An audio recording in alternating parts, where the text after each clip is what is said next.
Okay, guys, I knocked my camera off right as we were about to go live. Um, okay, it's steady. Let's get into this. So I know this is kind of off, but I like talking science with you guys, and I like to share information, especially when it starts popping up left and right. And mitochondria in our gut microbiome has been popping up left and right. Just this morning, I'm taking the boys to school. I dropped them off. And usually when I go to pick them up and it's just me, or when I have to drop them off and I'm coming home, I'll listen to podcasts. Um, if I listen to music during those times, I tend to just skip, and I never land on a song. So instead of going through that process, I started just listening to podcasts.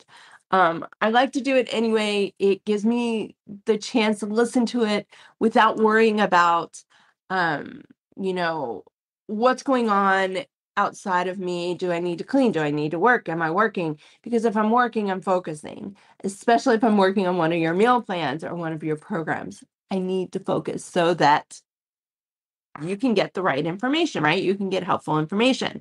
And this is a topic that keeps popping up, not just in my podcast, but in your questions as well. A lot of people are asking about energy lately.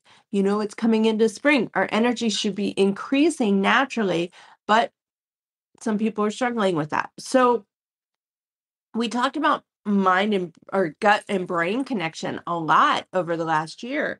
This is another element of that. Now, when we talk about mitochondria, when we learn about mitochondria in our biology classes, this is the energy powerhouse of your cellular structure, right?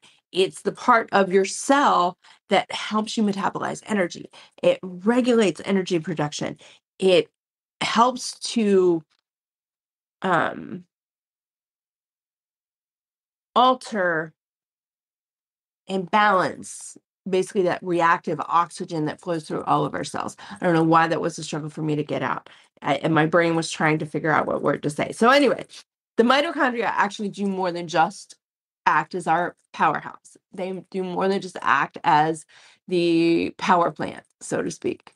And Dr. Chris Palmer was on one of the podcasts I was listening to um, over the weekend. And one of the things that he said that really resonated with me is your mitochondria are like the workers in a big city. So if you look at your cells, each individual cell as a metropolitan city, there are people that have jobs all over the place. They're the street sweepers.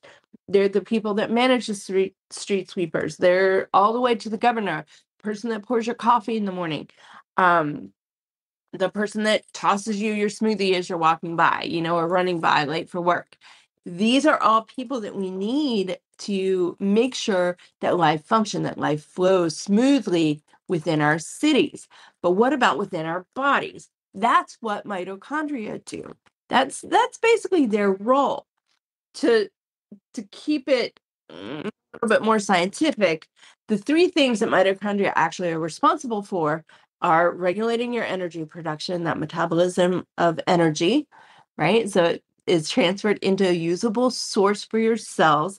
It's altering the reactive oxygen within your cells so that it is helpful, and regulating immune reactions. Now, when we are struggling with any sort of mental illness, any sort of autoimmune function, this is the component that can get a little wonky, right? But it just brings us back to we have to make sure our health is on point if we are dealing with any immune compromised situation. Now, this includes fighting a cold. It includes allergies. It's not just chronic illness and autoimmune, you guys. Anytime that your immune system is compromised, excessive stress, spontaneous stress, something that hits you because of a trauma, something that hits you because of something exciting, those are all stressors, and it can compromise the immune regulation function of our mitochondria. That's great, right? But what do you do about it? So let's start with just the mitochondria itself. So now the mitochondria are actually made up and use certain nutrients. All right. B vitamins, phytonutrients, polyphenols specifically. And why do I say phytonutrients as well as polyphenols? Because some people don't recognize that polyphenols directly come from plants. It's not instantly connecting in their brain. So your phytonutrients, your plants variety, eat a rainbow. Our mitochondria need the full spectrum, the B vitamins, the selenium, the L-carnitine, the lipoic, why can't I say that word? Alpha lipoic acid, ALA, CoQ10, creatine, quinone. All of these things contribute to healthy functionality within our mitochondria. They feed our cellular structure so that our cells can do the jobs that they are created to do. Okay. Just like I'm a nutritionist and you're whatever you are, whether you, like my husband's a salesperson, he's a sales manager with new homes. So we need the new home sales to create housing. We need realtors to sell and buy homes, right? So that those of us who've bought homes can rebuy and can upgrade or downgrade depending on your situation. They also help people find housing in apartments and condos. Did you know that? There are leasing agents. They help you do these things and they're free to you. So don't think that you have to spend a lot of money on them. And then just like we have all these roles, and why am I focusing on house? I'll get to that in a second. I am totally focusing on the house market for a reason. Psychologically, I want to get your brain there.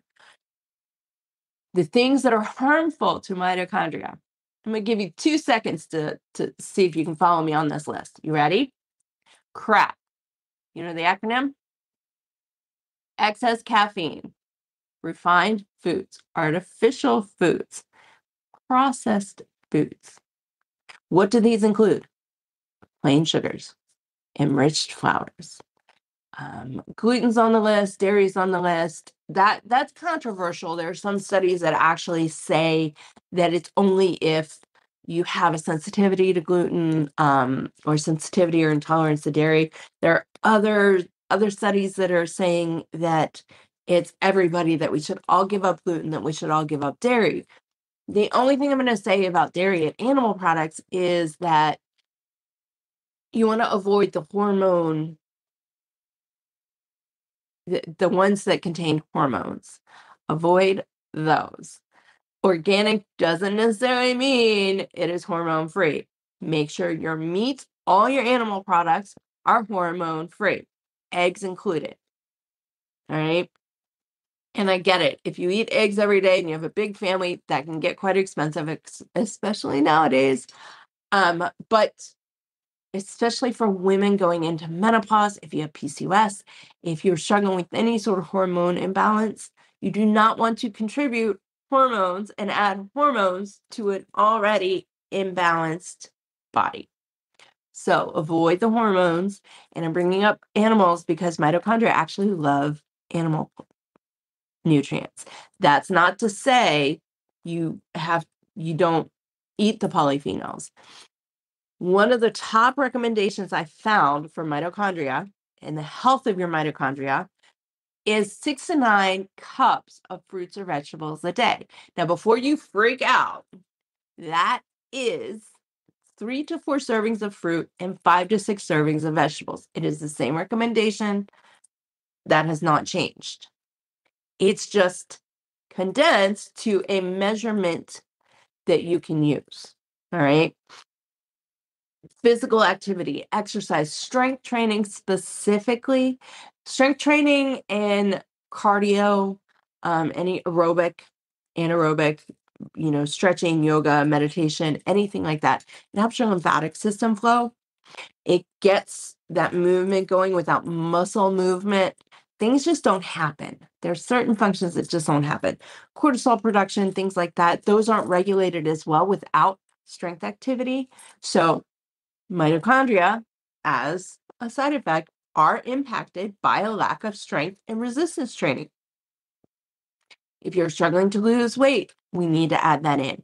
It might be a situation where you just simply don't have the energy, you don't have the wherewithal. If that is the case, let's chat. There's a way to do it where you don't feel like you're dedicating an hour and a half of your life to this.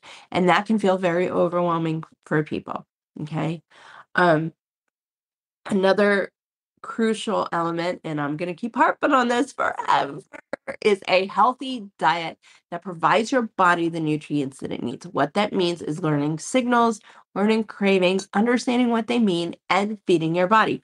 Avoiding sugar, avoiding refined foods, avoiding artificial foods, processed foods, high unhealthy fatty acids, nix the trans fats completely. Granted, there's a few, coconut oil is actually a trans fat. So I know a lot of you say, well, coconut oil has all these healing benefits. Yes, they do. Just don't eat it all the time. That's all. Just don't make it your main oil source. Use a variety. So effectively, a healthy diet for a healthy mitochondria would include a high healthy fat, healthy protein diet comprising of not only animal products, but a large portion should be phytonutrients from plants and minimal sugar. Now, what does all of this have to do with your mindset and your mental health? Well, remember I was mentioning housing a lot? All right, so we have a foundation. If our foundation is not healthy, sturdy, strong, the house falls apart, right? And the worker bees trying to maintain the house, the mitochondria, are struggling to keep up. When we first started building this house, they poured the foundation and they got framing up. Everything was good. We come to walk in, they had put the walls in, and there was this section in the driveway inside the garage that looked like it had just popped off, which indicates a foundation that isn't quite sturdy enough, that there was some sort of malfunction and degeneration within the foundation. If that foundation is not strong, it doesn't matter what else the worker bees did to our house. It would have cracked and it would have fallen apart at some point, probably sooner than later. So we had, oh my gosh, you guys, our master bath shower specifically is the bane of this house's existence. It is the bane of this house's existence. We asked for a shower pan, something you could just walk right into, not walk over and down into, walk into, right? You've seen it. It exists. It's fairly common, right? For some reason, they couldn't quite get it. So we come in and the shower concrete's been poured, but it's wrong. There's no pan. There is a very specific hump. I didn't want that. I trip all over everything. Why am I going to want something that I trip into? It makes sense. 9 times out of 10, what's going to happen is I'm going to trip in, I'm going to break the shower glass, and then we're going to have glass everywhere. I'm going to end up in the hospital. I already have a scar. I don't need to do that again. I'm clumsy. I move fast and my brain has to struggle to catch up. Drew does the same thing. So I see it and I'm like, oh man, I don't know how to stop this because this is something that I just naturally do and have always naturally done. And it seems like he's got the same issue. So anyway, I didn't want this hump. I wanted to just walk in. So engineer comes out. And what has to happen is when they pour foundations, and if you've seen this already, it's okay. But for those of you who don't know this, they put rods in, right? They put all these rods in, they crisscross them, and there's a specific pattern that they use to ensure that the foundation is strong and sturdy, right? They use specific components, just like your mitochondria, you use specific components to make sure that the foundation that you're pouring, that you're building, is strong and sturdy. So they have a specific pattern with all of these things. And they were going to have to cut into that. Now, with these ties, what happens is they lay them out, they connect them, and then they stretch them taut, like so taut. If you cut them, they snap and could kill somebody. Okay. So now the concrete's already been poured.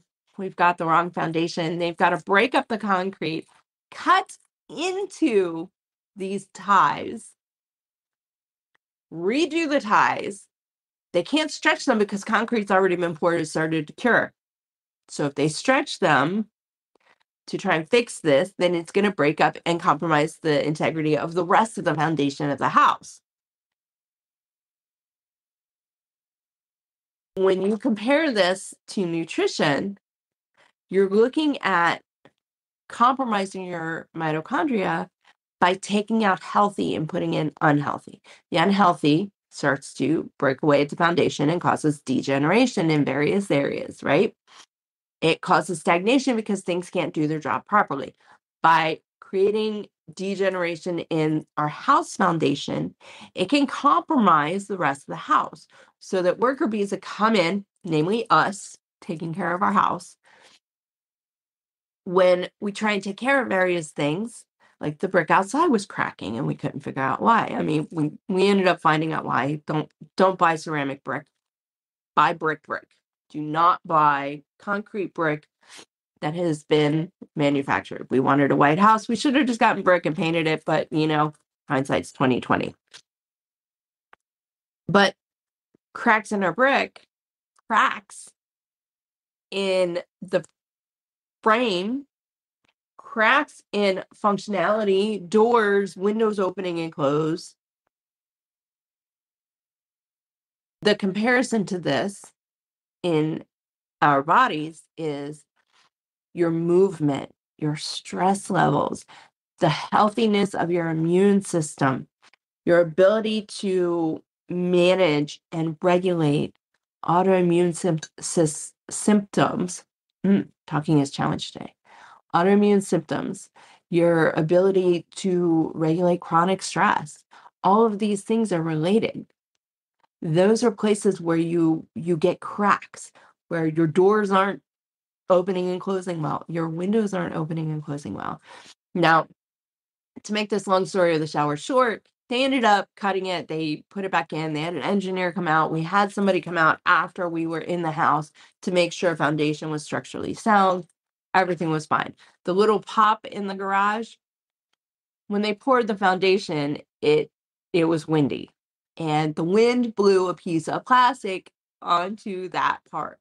The plastic fell. The concrete went over it. There was plastic sticking out, and nobody caught it.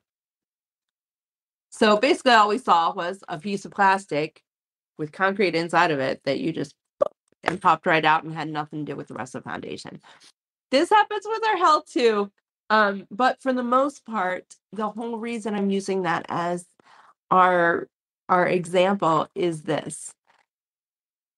What you put in your body, the way that you treat your body is helping you maintain your foundation. If you are not maintaining your foundation with healthy nutrients that it needs to do its job, then things start to fall apart. And a lot of times the very first place that they fall apart is your brain. It's with your mindset. It's your mental well-being. If you're not feeling stable, you get grumpy, you are short-tempered, you don't have any patience. When someone says something to you, you automatically feel attacked. And we're not talking about trauma responses. We're not going there today. What I'm talking about is just your body trying to sustain itself versus thriving. And the way to thrive is to make sure that your mitochondria, your energy power station, is fueled well, that it is fueled properly so that it can help the rest of your body, the rest of your factory, do its job. This is how you create a more positive growth mindset. It's the foundation of that. It's how we create more energy. You want more energy? Start eating healthier. I don't care if you have a processed burger and fries, add a salad to that. If you're not ready to give up the processed food, just start adding vegetables in. Here's what happens. The joy of our phenomenal bodies is when you're not ready to give them up, but you know you need to make changes, just adding small little things in triggers healthy cravings in your body. You're creating healthier habits without going to drastic measures. And a lot of times, if a client comes to me with autoimmune conditions, chronic illness, or something unknown, they just know that everything's making them sick, we make very small, minor changes like this that over time becomes so much more. All of our programs are designed so that if you were to go into them, you would have the tools to either do them as is or to slow them down a little bit. Not only are we here to help you, but we're also providing you guidance. This is a step-by-step process. When you walk into my 7-day program and you look at it, that kickstart is very detailed, and it's very detailed for a reason. I want you to have the tools to be able to help yourself. Okay, it's easy for me to sit on these shows and say, well, you should be eating this and you should be eating that, and make sure you're getting your 6 to 9 cups of fruits and vegetables, make sure you're getting your strength training, make sure you stay active, make sure you're eating a healthy, balanced diet that is low in sugar, healthy, and as many natural ingredients as you possibly can find. But implementation can be a challenge. And I want you to have the tools to be able to implement healthier habits and healthier structures so that you can restore the integrity of your health foundation. Mitochondria, just one key component. And if you look at your mitochondria as the worker bees within each one of your cells, and there are a lot of cells, and each cell has a different number of mitochondria based on what their functionality is supposed to be. Well, if you were a boss, you would have to pay your workers, right? So for the mitochondria in your body, the way our mitochondria in our cellular structures in our cells is paid is healthy, unprocessed, unrefined, natural foods. Make sure you're getting enough healthy fats. There are definitely some studies out there, especially within the intermittent fasting arena, that are proving that healthy fats are a key component to mitochondria health. Without lubricant, how do you slip and slide and move around the world? So go eat that healthy diet. Make sure to get your fats in. If you need help, as always, we're here to help you. If you are interested, Wild Free Health is open. It is in pre-launch. The Kickstart is in there. Go check it out. We are here to help you. There is the gut health assessment that is in there that gives you a view of what's happening in your body so that you can start putting things into place and kind of have a checklist of what you need to do to improve the health of your gut and overall body. Body, mind, and spirit. That's what we're all about. And everything starts with what we put in our gut and understanding the signals that our body is sending so that we can respond and maintain the integrity of our health foundation. So, all the links are going to be down below in the show notes. Thank you so much for joining me. Happy Monday. Cheers. I'll see you guys later.